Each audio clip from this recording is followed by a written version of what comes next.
गुरुवरांचं आजच्या एक जीवनात निवडणं झालेले देवाघरी गेले आणि बाबांना जाण्याचे बाबा गेले तरी पण आज बाबांनी खरंच लेकरांसारखं म्हणजे बोला ऐकण्यासाठी सर्वांना या ठिकाणी बाबा आज आलेले आहेत. तरी सदैव म्हणजे कितीही जरी काही केलं तरी बाबा मी आपले रूम कधीच फेडणार नाही. आणि असे आज बाबा आपल्या सर्वांच्या विनंतीला खरंच बाबांची म्हणजे तब्येतही स्वस्त नसते तरी पण बाबा आज या ठिकाणी एवढ्या वनामध्ये अशा ह्या झाडी झुडपामध्ये आपल्यासाठी आलेले आहेत. तरी पण बाबांसाठी सर्वांनी एकदा जोरदार टाळ्या वाजायच्या आहेत.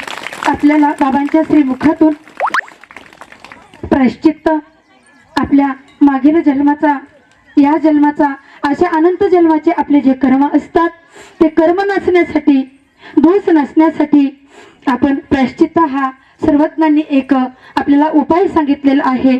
आपण जर श्री गुरुसमोर 2 दंडवत घातले आपल्या मागील पोळाचा जर आपण पश्चाताप केला आणि यापुढे मी कधीच असं होऊ देणार नाही याची मी काळजी घेईल असं जर आपण देव नाही पण देवाचे अधिकरण या ठिकाणी अधिकरणाते अधिकरूनही उद्धरती असे स्वामी सांगतात. आणि म्हणून आज आपल्याला सर्वांना बाबांच्या समोर 5-5 दंडवत बाबा जे वेळेस सांगतील त्यावेळेस घालायचे आहेत असं आपल्याला बाबा सांगतील. परंतु या ठिकाणी अशी दुरावस्था दिसली आणि म्हणून माझा फक्त मोठ्या मोठ्या स्थानाला सर्वच कोणी जातात परंतु अशा स्थानाचं ही व्यवस्था व्हावं या ठिकाणी काहीतरी व्हावं या वन विभागामधील आपल्याला खरंच काही करू देत नाही असं होतं. परंतु गेल्या वर्षीपासून आपण त्यांच्याशी थोडंसं चर्चा केली आणि ते असं चर्चा करून थोडंसं निघलं. सुरेश दास अण्णाकडे पण मी गेले होते आणि अण्णाने आपल्याला संमती दिली करा तुम्हाला कुठे अडचण येणार नाही. यानंतर ते ज्यांनी आपल्याला अण्णाकडे नेलं आणि कुठेही आपल्याला पुन्हा अडचण येणार नाही तुम्ही काही बी करा. वास्तविक फटाकडे फोडणं या ठिकाणी जीसीबी काहीच इथं म्हणजे नसतंय झाडही इथं उपटू देत नाही. परंतु ज्यांच्या सहकार्यामुळे या ठिकाणी आज आपण सर्वच भाविक भक्त या मंदिराच्या सुधारण्यासाठी आपण या ठिकाणी आलेलो आहोत. जे सुधारण देतात ज्यांच्या मार्गदर्शनामध्ये ज्यांच्या अध्यक्षतेखाली हे चालू असतं असे श्रीमान किरण पाटील शिंदे दादा या ठिकाणी सध्या आलेले नाहीत परंतु थोड्या वेळामध्ये दादा पण या ठिकाणी येणार आहेत.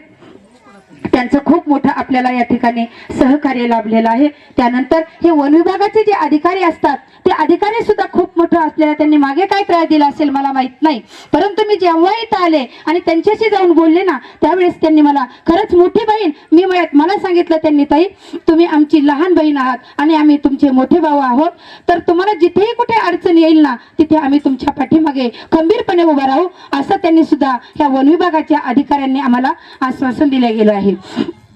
तरी त्यांचे सुद्धा या ठिकाणी खरंच त्यांना बी माझे शतश कोटी कोटी धन्यवाद आहेत. त्यानंतर या ठिकाणी आवर्जून या कार्यक्रमाला जे असतात ना ते माझ्या पाठीमागे उभे असतात नेहमी. बाबा मी लहान होते आणि मला संवत्सरला बाबांनी 93 साली अभ्यासाला नेऊन सोडलं होतं गुरुवर्यांनी आणि त्यानंतर मला काही कळतही नव्हतं परंतु रक्षाबंधन आली आणि रक्षाबंधनाला सर्वच मुली राखी बांधण्यासाठी आपापल्या बापला गेल्या.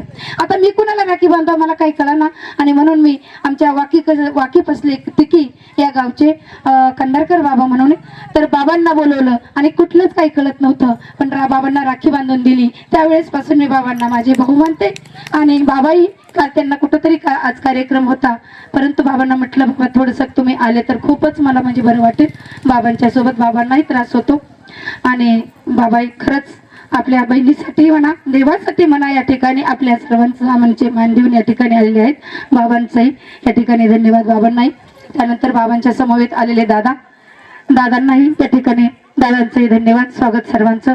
त्यानंतर भाविकराज बाबा आमचे मात्र कवळीचे बाबांनाही धन्यवाद. त्यानंतर त्यांना नाही करमलं ना त्या लगेच पुढच्या देवाकडे येत असतात अशा मोठ्या बहीण माझ्या आपल्या मला आता एवढं तुमचं सांगता येणार नाही यांचं सगळं म्हणजे काय बोलता नाही येणार परंतु आवर भेट झाल्याबरोबर म्हटलं असं असं आहे तर ताई बघा ना आवर्जून लगे या ठिकाणी आल्या. ताईंसाठी सुद्धा या ठिकाणी जोरदार टाळ्या वाजवायच्या. सर दिनकर सर सर्वच इथं म्हणजे नाव घेण्याचेच म्हणजे योग्यतेचे आहेत, परंतु आपण कोणाचं या ठिकाणी नाव घेणार नाही. सर्वच माझ्या परमेश्वराचा हा अच्युत गोत्रीय परिवार या ठिकाणी उपस्थित झालेला आहे. सर्वांचं शब्दसुमनाने हार्दिक असं स्वागत स्वागत स्वागत. संत असतील मंत असतील त्याच्यामध्ये वासनिक सर्वांचंच हार्दिक असं स्वागत आहे. आणि यानंतर माझा उद्देश कुठलाच नव्हता, फक्त ह्या मंदिराचा जीर्णोद्धार व्हावं, त्या मंदिराला देवाला सावली व्हावं. एक दिवस एके काळी मिळाले होते, नुसता असा ऊन लागलं होता. मी दुपारी आलते 2च्या दरम्यामध्ये, त्यावेळेस चटचट चटचट चटके माझ्या देवाला बसत होते. मी माझं कपाळ देवावरती टेकवलं आणि टेकवल्याबरोबर त्या माझ्या कपाळाला ज्या वेळेस चटका बसल्या आणि त्यावेळेस मला कळालं, देवा मी एका क्षणामध्ये माझ्या कपाळाला एवढ्या चटका बसल्या, देवा तू तर किती भोगत असशील रे. आणि डोळ्यात पाणी आलं. आणि मग त्यानंतर आम्ही हा म्हणजे कार्यक्रमाचा म्हणजे तिथून पुढं उपक्रम चालू केला. त्यानंतर आमच्या ढोकले साहेबांनी एकदम शब्द उचलून धरला आणि त्यांनी या शेडची उभारणी केली आणि त्यानंतर इथून पुढे कार्यक्रमाची बाबा सुरुवात झाली. यानंतर मी या ठिकाणी सर्वांचं हार्दिक असं आलेले स्वागत करते आणि या ठिकाणी मी माझा जास्त वेळ न घेता माझा प्रास्ताविक या ठिकाणी संपवते आणि यानंतर पुढील बाबांकडे भेट देते. प्रणत क्लेशनाशाय गोविंदाय नमो नमः. सच्चिदानंद रूपाय विश्वोत्पत्त्यादि हेतवे तापत्रये विनाशाय श्रीकृष्णाय वयं नमः. आदरणीय परमस्नेही महंत कंधारकर बाबा, त्याचप्रमाणे श्रद्धेय मानव संप्रदायातले प्राचीन ग्रंथांचे लेखक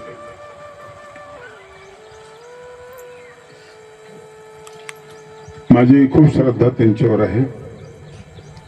त्यांचे कपडे आणि त्यांचं शरीर भेटले ते खूप साधे वाटतात, पण त्यांनी लिहिलेले ग्रंथ हे फार महत्वाचे ग्रंथ आहेत. माझ्यासारखा माणूस इतकी मेहनत घेऊ शकत नाही, एवढी त्यांनी मेहनत घेतलेली आहे. ते आपल्या प्रायश्चित्ताचे या ठिकाणी प्रमुख व्यक्ती म्हणून सोबत आणलेले. आदरणीय कंधारकर बाबा हे सारखे प्रवासामध्ये असतात, कीर्तन प्रवचन संगीत कथा करतात. दोन्ही ह्या महान व्यक्ती आहेत. मी पहिल्यांदा प्रायश्चित करत असतानाच मीच क्षमा मागतो.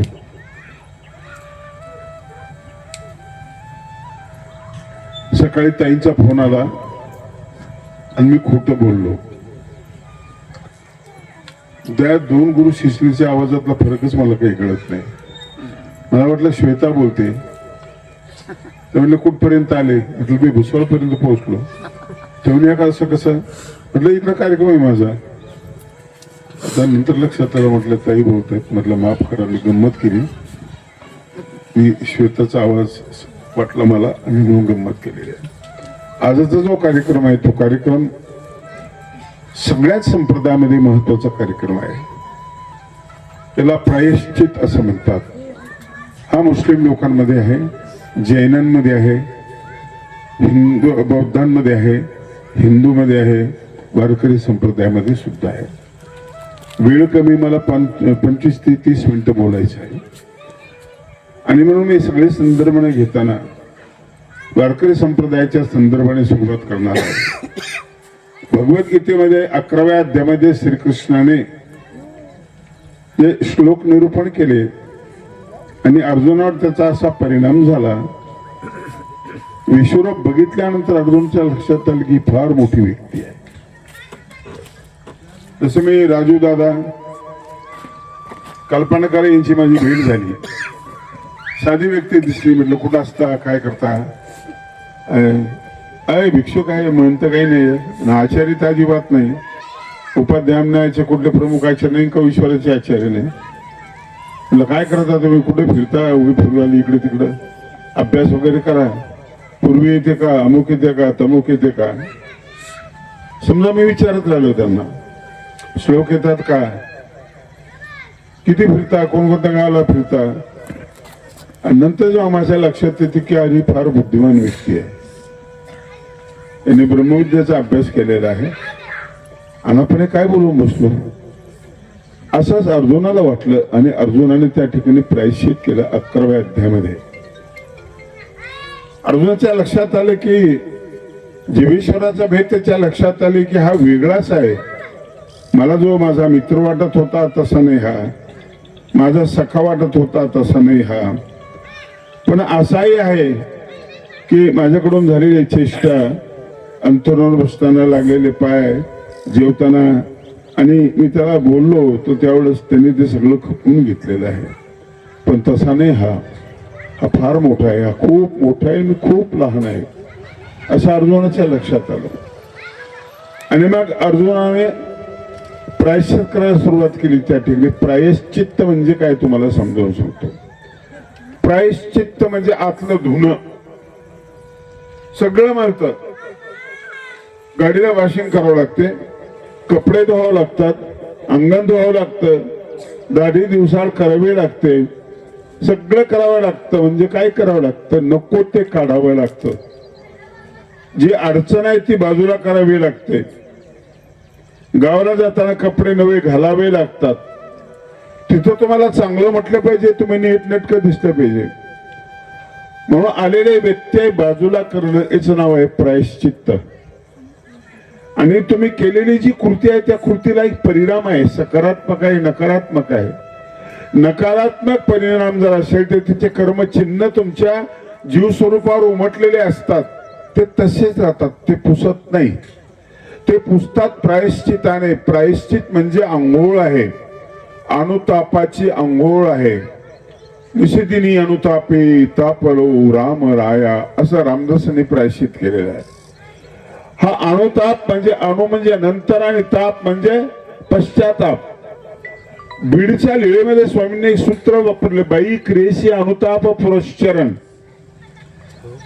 घरंगळत आलेली सुपारी सारवण करत असताना मळदंबेच्या हातामध्ये लागली आणि तिने ती स्वामींकडे परत फेकली. यातली फेकण्याची जी क्रिया आहे ना, ही स्वामींना आवडली नाही. स्वामींची नजर वाटली त्या मळदंबेने आणि तिने ती सुपारी, मग पश्चाताप झाला, तिच्या चेहऱ्यावर तो पश्चाताप दिसला. स्वामींकडे तिने ती निवडून दिली हातात धरून. जी वस्तू ठेवायची असते ती फेकायची नसते. आपल्या जीवनामध्ये असंच घडतं. कधी आपण माणसांना फेकतो, कधी सोयऱ्यांना फेकतो, कधी गरिबांना फेकतो, कधी लाच्या लोकांना फेकून देतो, त्यांचा अपमान करतो. आणि आपल्यातल्या सद्गुणांना नाही आपण फेकत असतो. फेकण्याच्या मागे तिरस्कार असतो, फेकण्याच्या मागे वैताग असतो आणि नको असलेली भावना असते. जे फेकून देतो आपण त्याची आपल्याला घृणा असते. पण भगवान चक्रधर स्वामी सांगतात की तपासून बघा हे फेकण्यासारखं आहे का. कदाचित असं होऊ नये की अंधारामध्ये हिरे फेकणाऱ्या माणसासारखी तुमची गंमत होऊ नये. ते तपासून बघा. तुम्हाला फेकायचं आहे, तुम्हाला नवीन घ्यायचं आहे, काय घ्यायचं, काय फेकायचं. आणि म्हणून अर्जुन गीतेमध्ये असं प्रायश्चित करतो. हा प्रायश्चितचा भाग महत्वाचा आहे तुमच्या जीवनामध्ये. तो कधी कळतो आपल्याला, तुम्ही गर्दीतून चालले, कोणाला पाय जर लागला ना तर तो जड होतो, तुम्हाला अपराध वाढतो. 4 पावलं पुढे गेल्यानंतर तुम्हाला पश्चाताप होतो. आणि मग हा जड झालेला, ज्याला पाय लागला त्याला राग आलेला असतो, येऊन फक्त त्याला स्वारी म्हणा, तो शांत होतो. स्वारी एक आहे, प्रायश्चित आहे. चुकलं, माझ्या लक्षात नाही आलं, हे काय प्रायश्चित आहे. नाही, मी माघार घेते, हे प्रायश्चित आहे. आणि माघार घेणं ही जी क्रिया आहे, क्रिया सगळ्यात महत्वाची क्रिया आहे, जीवनामध्ये करावी लागते. ट्रम्पने जर माघार घेतला असतं तर इतकी नुकसान झाली नसती. इराणने माघार घेतली असती ती इथून नुकसान झाली नसती. घरामध्ये तुम्ही माघार घेत नाही त्यावेळेस भिंत आडवी पडते, तुमच्यामध्ये भेद निर्माण होतात. स्वामींनी याच्यावर सांगितले की अनुताप पुरश्चरण. अनुताप म्हणजे पश्चाताप करा. ते डाग पुसल्या जातील, तसं नाही पुसणार ते. कोई लाख करे चतुराई कर्म का, लेख मिटे नारी बाई. कर्माचा लेप, कर्माचे चिन्ह ते पुसत नाही कशानं. इस दुनिया में भाग्य के आगे चले ना किसी का उपाय, कागज हो तो सब कुछ बाचे, भाग्य न बचाया। एक दिन इसी के कारण वन को गए थे रघुराई रे कर्म का, लेख मिटे नारी भाई। 14 वर्ष वनात रामाला जावं लागलं, तसंच पांडवांनाही वनात जावं लागलं. कर्म रेटतंय आपल्याला, तुम्ही चालत नाही, कर्म तुम्हाला रेटतायत. तुमच्या हातात काहीच नाही. कुठे जन्म घ्यायचा हातात नाही, प्रकृती कशी ठेवायची हातात नाही, चेहरा कसा घेऊन यायचा हातात नाही, काहीच तुमच्या हातामध्ये नाहीये. परंतु एक गोष्ट तुमच्या हातामध्ये, फक्त तुम्ही क्षमा मागू शकता. कुठेही मागू नका. क्षमा मागण्याची काही जागा आहे, ईश्वराकडे मागा, संत महंताकडे, कोणाकडे मागा. क्षमा ही सगळ्यात महत्वाची गोष्ट आहे. आणि हा भाव प्रत्येक धर्मामध्ये, बौद्धामध्ये आहे, जैनांमध्ये आहे. प्रायश्चित करण्याची प्रक्रिया मुस्लिमांमध्ये सुद्धा आहे. सगळ्यांमध्ये ही प्रक्रिया आहे. कुठेतरी स्वतःला धुवून टाकायला, कुठेतरी नम्र हो ना, तुमचा अहंकार बाजूला घालवा ना, पसरा ना हात, जोडा ना हात. एवढं केलं तरी समोरच्यामध्ये आणि आपल्यामध्ये खूप बदल झालेला असतो. आणि एक एक कर्म त्यामुळे धुतलं जातं एक एक कर्म. एक गोष्ट मी ऐकली की एका डॉक्टरकडून काहीतरी सांडलं समोरच्या गाडीवर आणि खरकटी झाली गाडी. ती बाई विचित्र होती. तिनं काय केलं की त्या गाडीला, त्या डॉक्टरला सांगितलं धुवून टाक म्हणे, बाई मला जायचंय, मी डॉक्टर आहे, डॉक्टरच कुणास ते पुसून टाक म्हणे. मग त्याने कसं तरी पुसलं. असं नाही पुस, तुझ्या कोटाने पुस म्हणे. कोटाने, अहो बाई मला लवकर जाऊन देऊ, एका मुलीचं ऑपरेशन, मला ते ऑपरेशन करायचंय, मुलगीच्या माग कोणीच नाही, तिचं ऑपरेशन करायचंय मला. नाही मला माहिती नाही म्हणे. मग जिबीनेच आठ म्हणे. नंतर तिचा नवरा आला, त्याने पिस्तूल काढला, त्याला दाखवलं, मला 2 लाख रुपये दे. मग त्यांनी दवाखान्यात फोन केला, 2 लाख त्यावर पाठवले त्यांनी आणि त्याला 2 लाख रुपये दिले. निघाले तरी म्हणतो मला 25 लाख रुपये दे. मुलगी आहे हो, जाऊ द्या मला जायचंय, त्या मुलीचं ऑपरेशन करायचं. आणि सारखा फोन येत होता तिच्या नवऱ्याला, सारखा फोन. त्या बोलण्याच्या भांडण्याच्या मध्ये ते फोनच उचललाच नाही फोन. आणि ज्यावेळेस तो तिथे गेला, परत फोन आला तर तिच्या सासऱ्याचा फोन होता, त्याच्या बापाचा फोन होता. तू सांगत होता लवकर आहे, मुलीचं ऑपरेशन करायचंय, अर्जंट ऑपरेशन करावं लागतं. त्यावेळेस तो घाबरला गेला आणि ऑपरेशन करायला तोच डॉक्टर होता. त्या डॉक्टरला विनंती करत होते आणि रडत होते आणि क्षमा मागत होते. क्षमा न मागताना डॉक्टरचा जो व्यवसाय, त्या व्यवसायाप्रमाणे तो मुलीला नीट करत होता. पण क्षमा मागितल्यानंतर ज्ञान बदललं की क्रिया बदलते, लक्षात ठेवा. ज्ञान बदललं पाहिजे, क्रिया बदलते. प्रायश्चित्ताचा कार्यक्रम माझा ठेवला, ताईने माझा कार्यक्रम ठेवला, माझी क्रिया बदलली. इकडे याचा माझा काही हेतूच नव्हता, काही कारणच नव्हतं, काही कार्यक्रम नाही, काही नाही. पण ठीक आहे, त्यांनी मागणी केलेली आहे. आणि गेली 20 वर्षापासून मी ढोऱ्या डोंगरामध्ये प्रायश्चित्ताचा कार्यक्रम घेतो. 9-10 हजार लोक असतात तिथे कार्यक्रमाला. स्वतः शिदुरी घेऊन येतात, स्वतःची भाकरी खाऊन रडतात, फ्रेश होतात, मोकळे होतात. अरे हास्य क्लब तुम्ही निर्माण केलंय, रडायचा क्लब कधी काढता की नाही? रडणं इतकं सुंदर काय हो? काही सुंदर नाही आहे.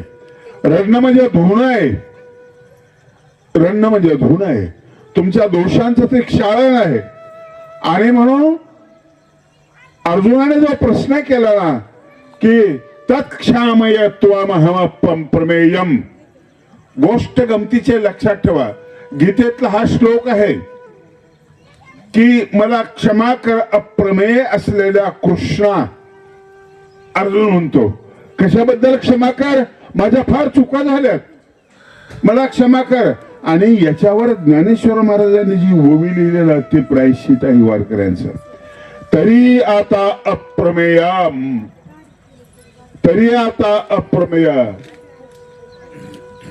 अप्रमेय असलेल्या परमेश्वरा, अप्रमेय आहेस तू. अप्रमेय म्हणजे काय? प्रमा शब्दाचा अर्थ आहे मोजणे. त्याच्यातून प्रमाण शब्द तयार झाला मोजणे, पण तुला मोजताच येत नाही म्हणून तो अप्रमेय आहे. अप्रेमेय असलेल्या परमेश्वरा तू मला क्षमा कर. क्षमा करिजो जी या अपराधाशी, क्षमा कर माझ्या अपराधाला क्षमा कर. हे ज्ञानेश्वरीतलं प्रायश्चित आहे, एका उभीचं प्रायश्चित आहे. क्षमा कर. आणि म्हणून माझ्या प्रायश्चित मोठं आहे. माझे 101 नंबरचे 101 कडवे आहेत, पण त्याच्यामध्ये मी 5 कडवे लिहिलेले आहेत. त्या ठिकाणी म्हणणार आहे, वेळ मी घेणार नाही. माझ्या मागे जमलं तर म्हणण्याचा प्रयत्न करा. प्रभो राजसी तामसी मी विकारी, प्रभो राजसी मी विकल्पी आणि सखो मीची भारी, सखो मीची भारी.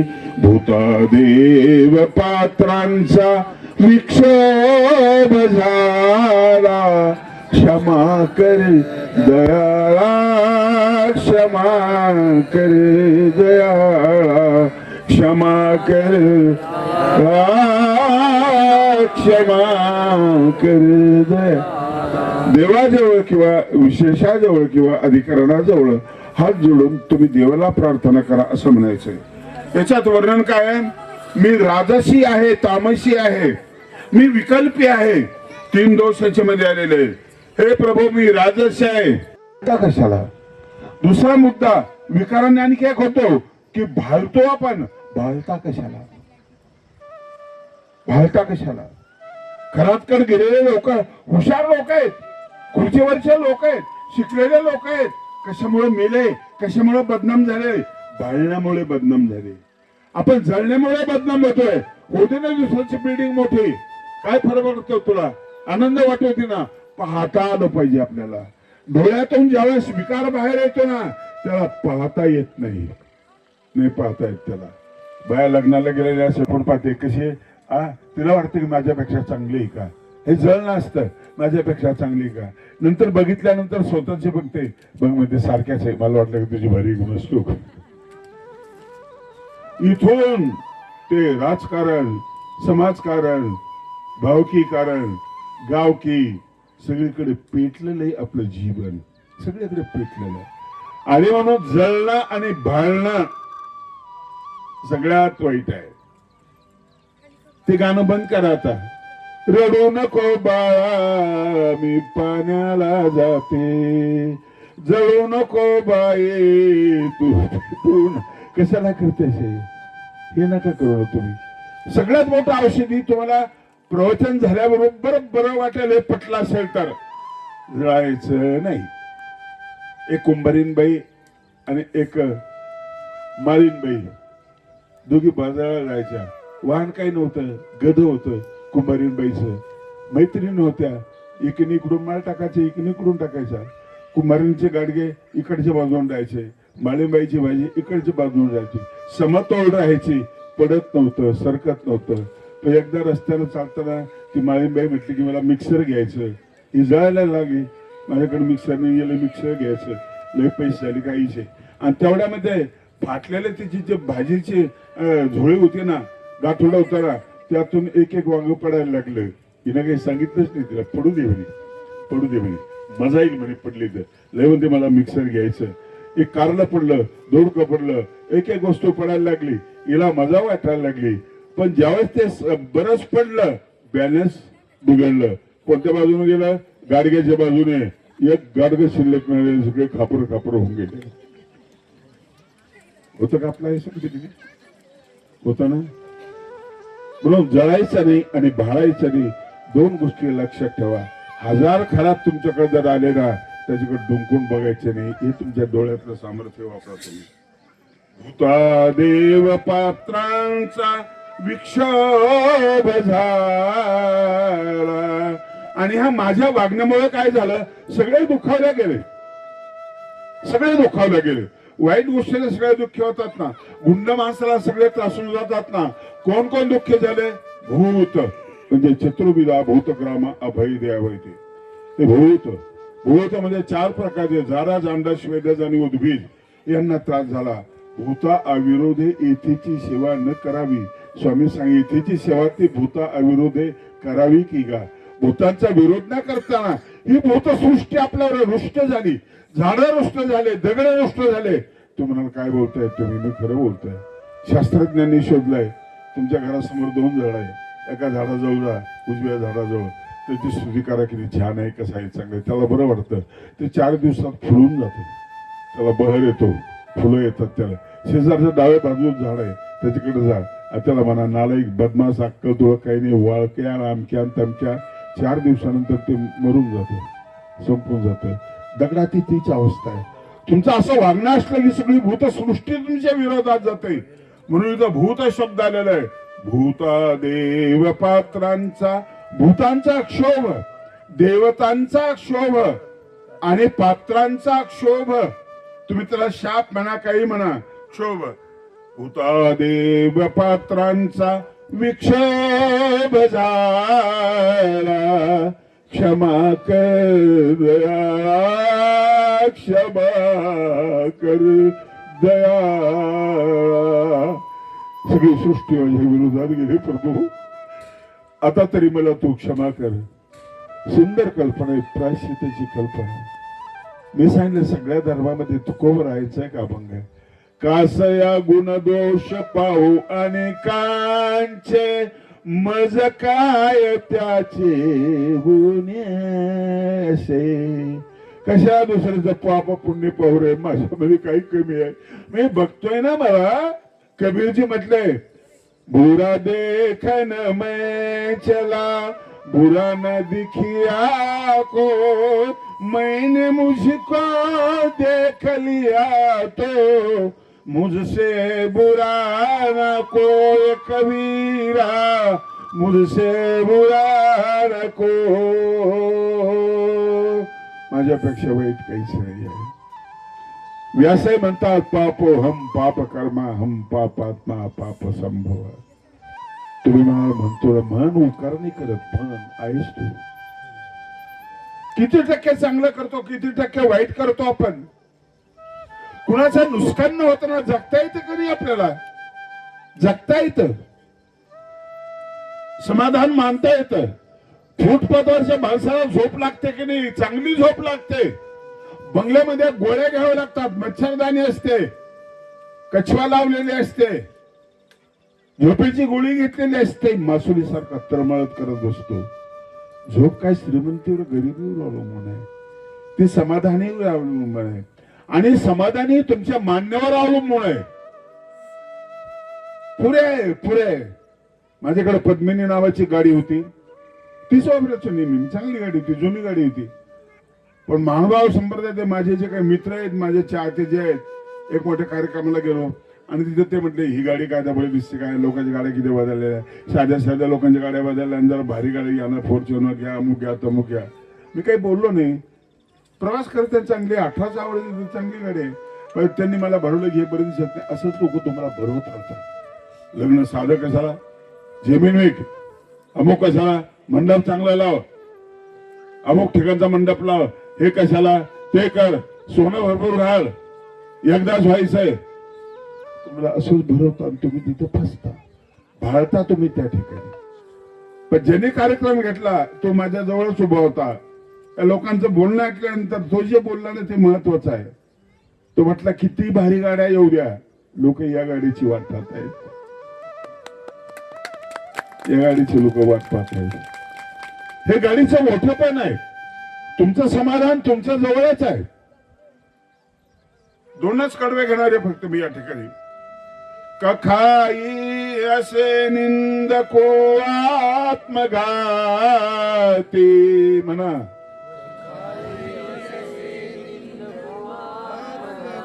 शब्दांचे अर्थ कठीण आहे ते सांगतो तुम्हाला. एक आहे दोष दर्शया. ज्याने दोष बघितला ना तो दोष पाहतो. बघितलं की अमुक अमुक बाबा तंबाखू खातात, तो सांगतो लोकांना मी बघितलं बाबा तंबाखू खातात बाबा. याला दोष दर्शया म्हणतात. आणि जो असा म्हणतो तंबाखूच नाही बाबा गांजा सुद्धा पितात, तो कखाईया. पाहिलं त्यापेक्षा 10 पट जास्त वाईट सांगणारा तो कखाईया. प्रभू मी कसा आहे? कखाई असे, मी कखाई आहे. दोष दर्शाच्या पुढचा माझा पाऊल आहे. निंदको, मी निंदक आहे, सारखे निंदा करत बसतो. आहे तोपर्यंत स्तुती करतो, गंमत करतो, त्याचं कौतुक करतो, निघून गेला की निंदा करतो. नेते अभिनेते मंत्री जेव्हा गावामध्ये येतात ना, आले की हार तुरे, जय जय, 1 2 3 4 अमके अमके जा, जय जयकार. आणि गाडी वापस फिरली की शिवे द्यायला लागतो. मी निंद काही कुणाबद्दल चांगलं बोलत नाही, घरातही चांगलं बोलत नाही. माझी भाभी एवढी बेकार आहे ना, आणि म्हातारी तर अशी काही काय अगदी डुकरी नाही, आणि बायकोला अक्कलच नाही कुठली. सदा सदा निंदा.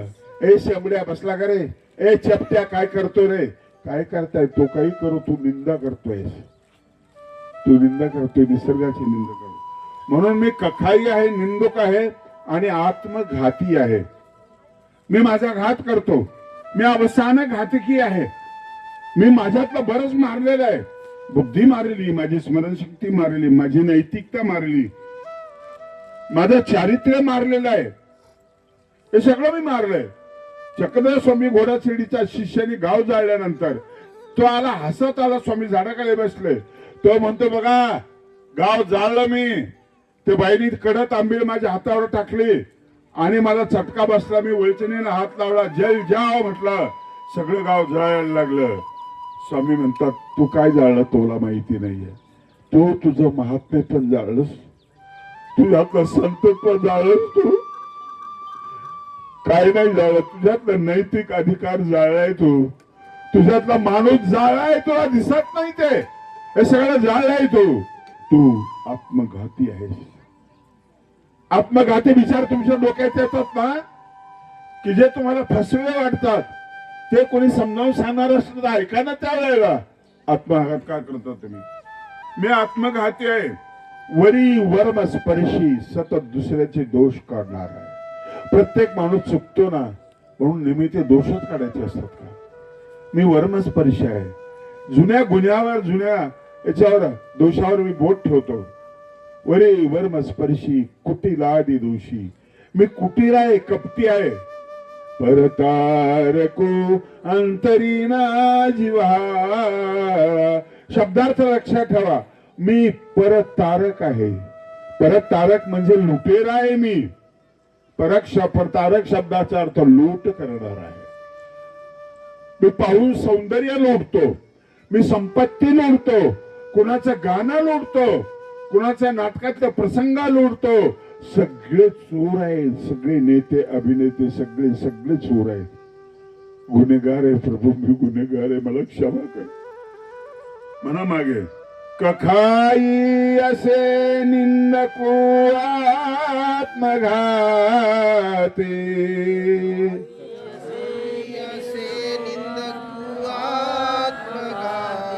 वरी वर्म स्पर्शी, कुटिलादी दोषी.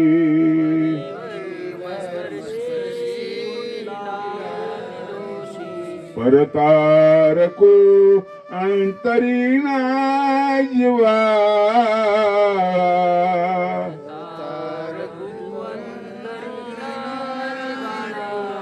क्षमा कर दया, क्षमा कर दया.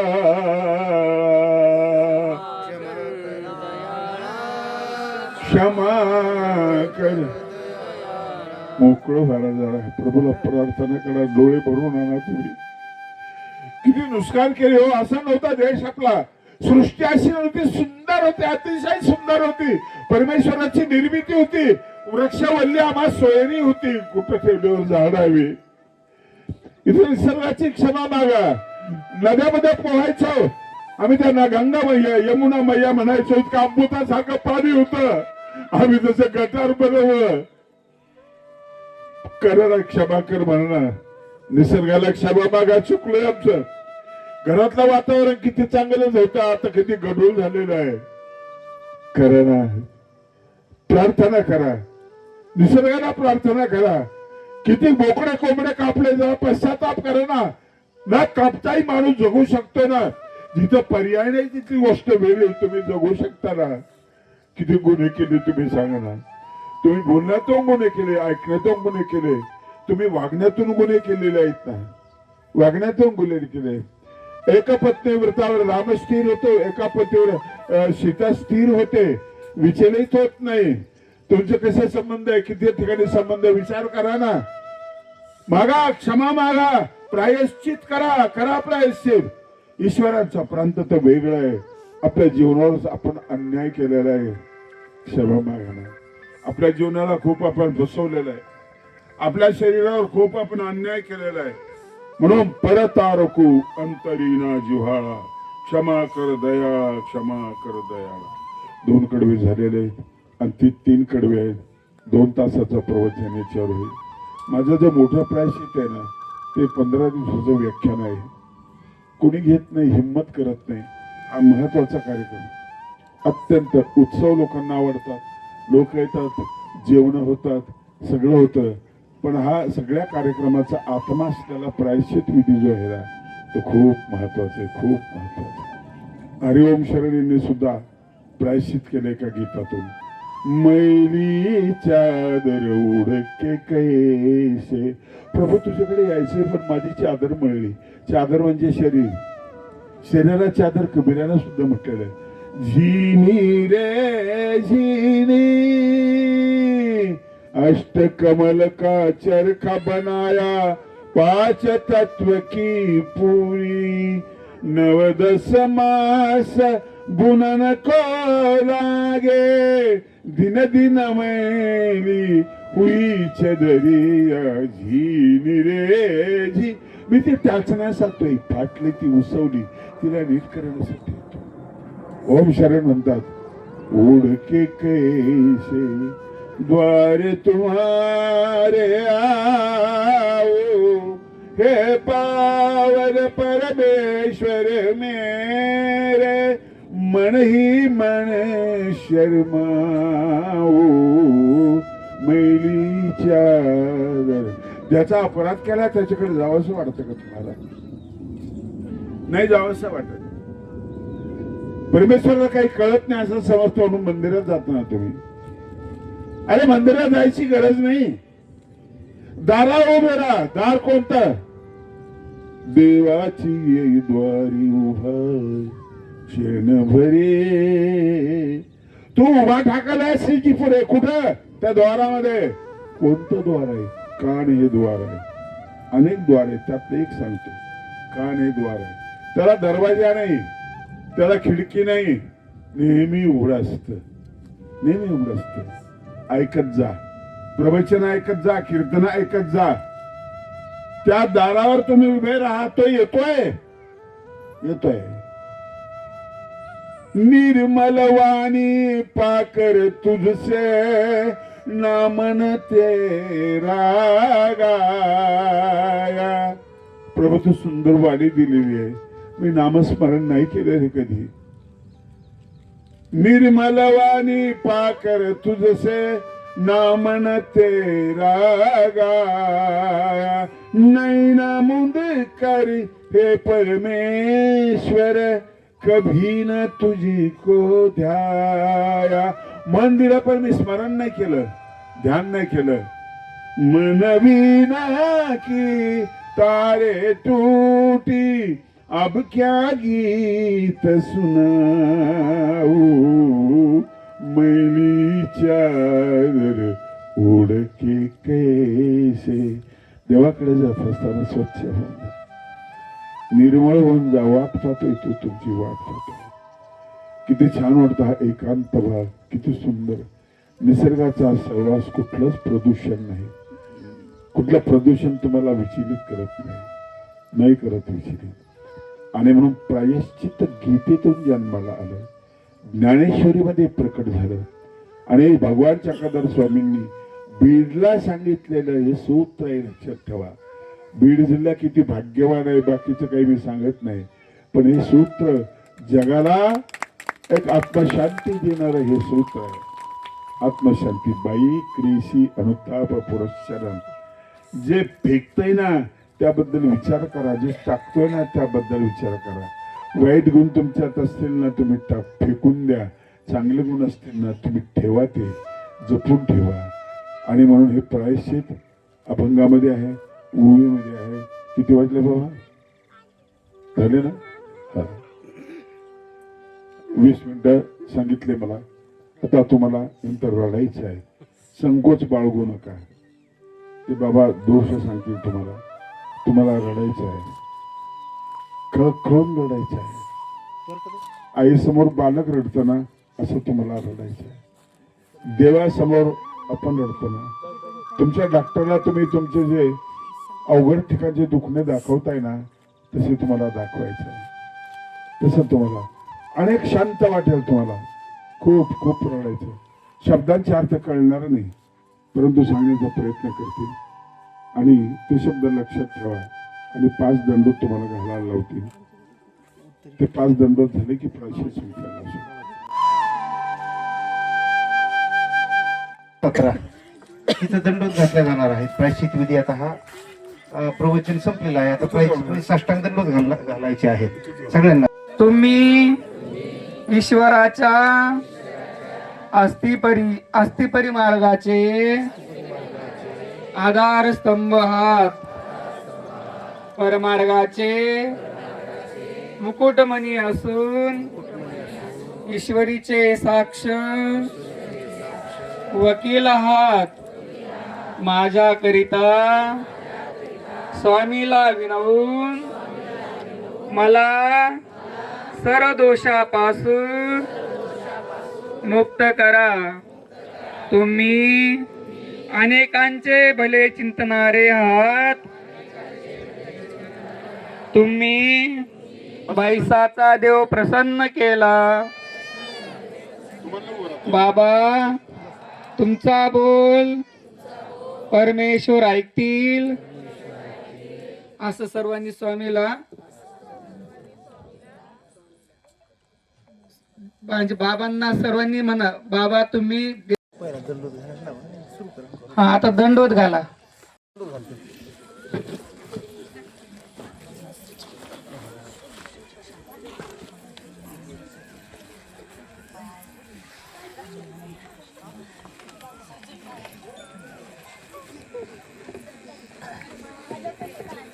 जय तू मंगल मंगला उभे राहा, उठा, परम मंगल उठा. रूपा स्वामी श्री चक्रधर बाबा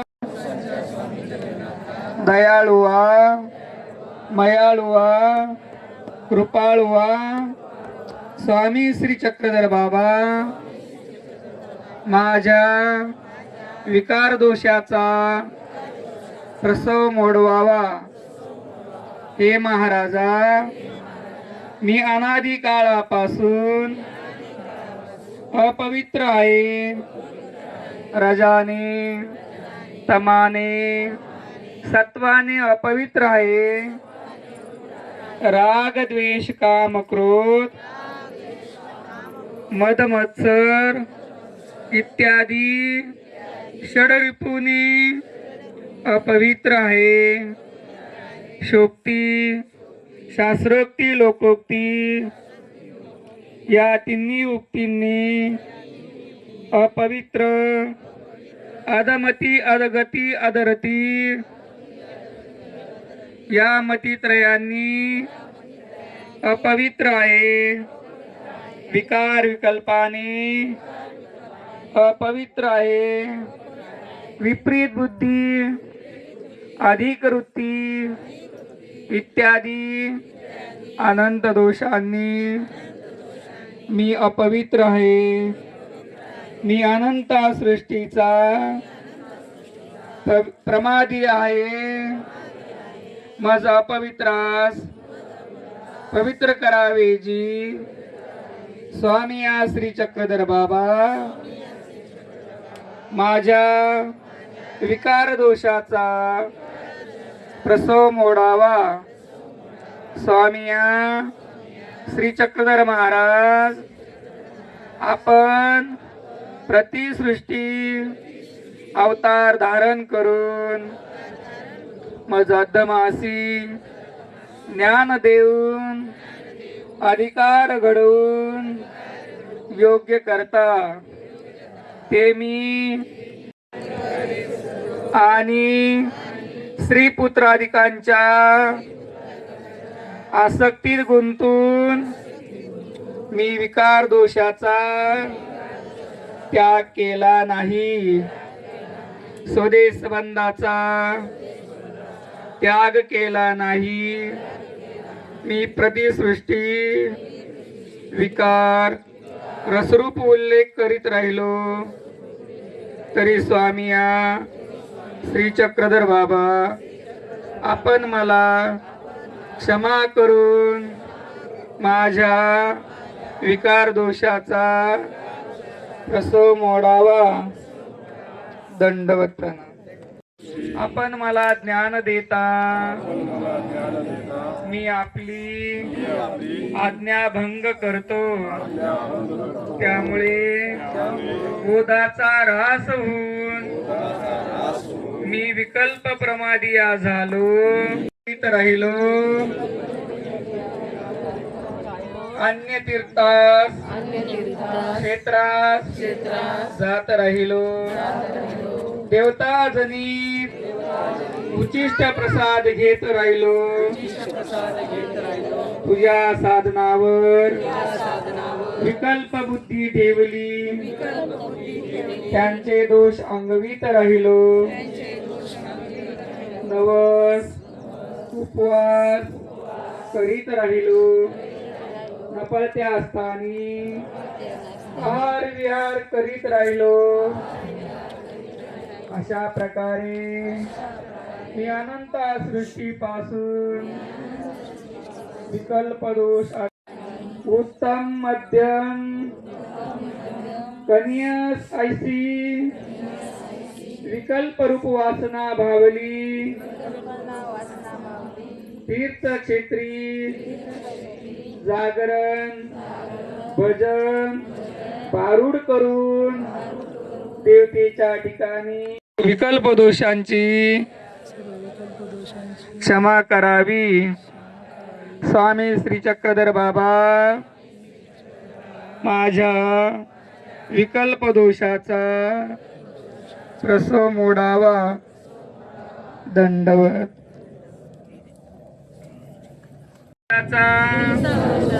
रसो मोडावा.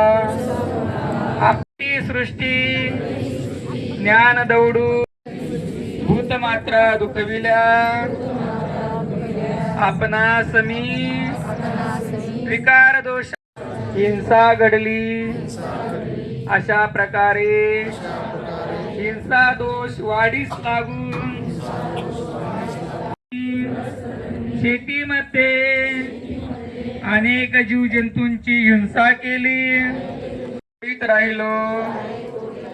मी अनंत सृष्टीत उदती श्री गोपाल कृष्ण महाराज की जय, दत्तात्रेय महाराज की जय, श्री चक्रपाणी महाराज की जय, श्री गोविंद प्रभु महाराज की जय, श्री चक्रधर स्वामी की जय.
शुद्ध सुंदर नागवेलीची पान तयावरती स्वामी पान तयावरती श्रीफळ पोफळ निर्मळ श्रीफळ पोफळ आलो घेऊन हाती विडा घ्या हो चक्रधरा विडा घ्या हो चक्रधरा स्वामी विडा घ्या हो चक्रधरा भक्ती गंध पुष्प हे वाहुनी करे मंगल पूजा विडा घ्या हो चक्रधरा खारिक खोबरे बदाम जायफळ आणि कवेल दोडा स्वामी आणि कवेल विभिन्न फळ जाती सह विभिन्न फळ जाती सह करे अर्पण विडा विडा घ्या हो चक्रधरा विडा घ्या हो चक्रधरा स्वामी विडा भक्ती गंध हा लावणे भाव पुष्प हे वाहून करे मंगल पूजा विडा घ्या हो चक्रधरा तन मन हेची द्रव्य अर्पण करीत असे स्वामी अर्पण करीत असे स्वीकार करो घ्या प्रभू स्वीकार कर कोणासाठी तुम्हा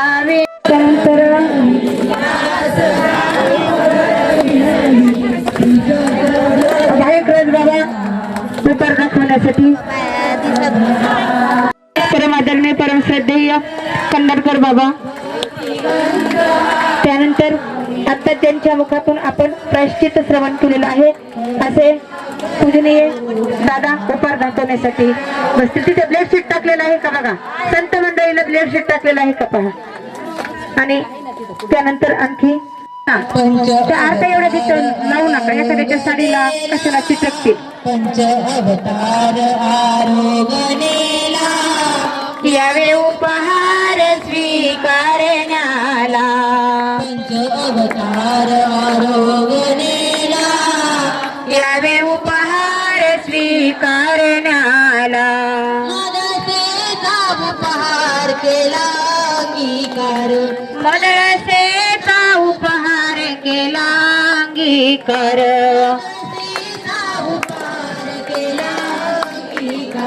मदरसेचा उपहार केला अंगीकार यावे उपहार स्वीकारण्याला पंच अवतार आरोगणेला यावे उपहार स्वीकारण्याला सहस्र भोजनाचे पुण्य ब्राह्मणाला दिले चक्रपाणी महाराजा यावे उपहार स्वीकारण्याला पंच अवतार आरोगणेला यावे श्री प्रभुराया भोजन कर श्री प्रभुराया भोजन करणीय हीच पुरी वाजेश्वरीला यावे उपहार स्वीकारण्याला पंच अवतार यावे उपहार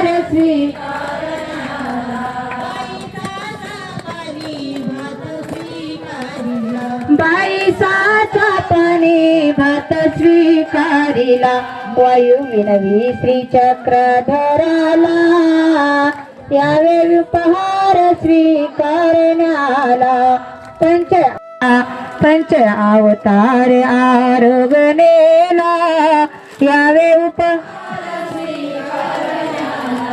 पंचाळेश्वरी गौतमी तटतिरी मध्यान काळी प्रभो नित्याने करि भोजन सुरपति देव त्वमेव सर्व मम देव देव काल कृष्ण श्री दत्तात्रेय महाराज श्री चक्रपाणी महाराज श्री गोविंद प्रभु महाराज की सर्वज्ञ श्री चक्रधर स्वामी सत्य सनातन महात्मा 16.5 तीर्थ चतुर्वेद साधन की श्री आत्मतीर्थ महाराज श्री चौताराचे बाबा देव आले भोजनाला देव आले आत्मा तीर्थस्थानाला आत्मा तीर्थस्थानाला दत्त शिखरावरी राहतो वाट भक्ताची पाहतो दत्त माहुरचा राजा तयाला दंडवत माझा भोजन करून तृप्त झाले निद्रा माहुरला गेले देव आले श्री दत्तात्रेय सर्वज्ञ श्री सर्व 1 2 3 4 चक्रधराचा जय जयकार चक्रधराचा थाट माट चक्रधराचा थाट माट मानवा पंचायत विजय असो विजय असो सर्वज्ञ श्री चक्रधर एकच मानवा पंथ एकच नंबर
सर्व भाविक भक्तजन बंधू भगिनी मायबाप आणि बाबा सर्वांना मी दंडवत प्रणाम करते आणि थांबते. जय हिंद.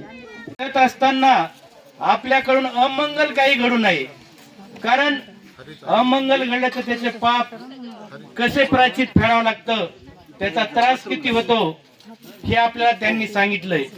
कारण जीवन जगत असताना स्वतःचा तर स्वार्थ माणूस करतो, परंतु त्याला नियतीचं प्रमाण आहे.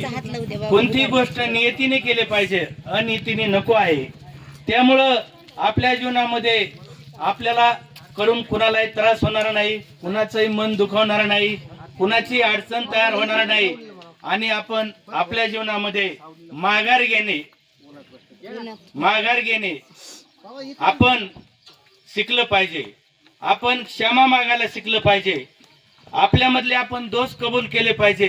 आणि या दोषामधून आपण जर आपले दोष कबूल केले तर निश्चितच श्री चक्रधर स्वामी आपल्याला पदरात घेतील आणि आपल्या दोषाचं निराकरण करून परत आपल्याला माणूस म्हणून जगायला निश्चित योग्य वाटेल. आज या ठिकाणी बाबा आले. बाबांनी आपल्याला सर्वांना दोनच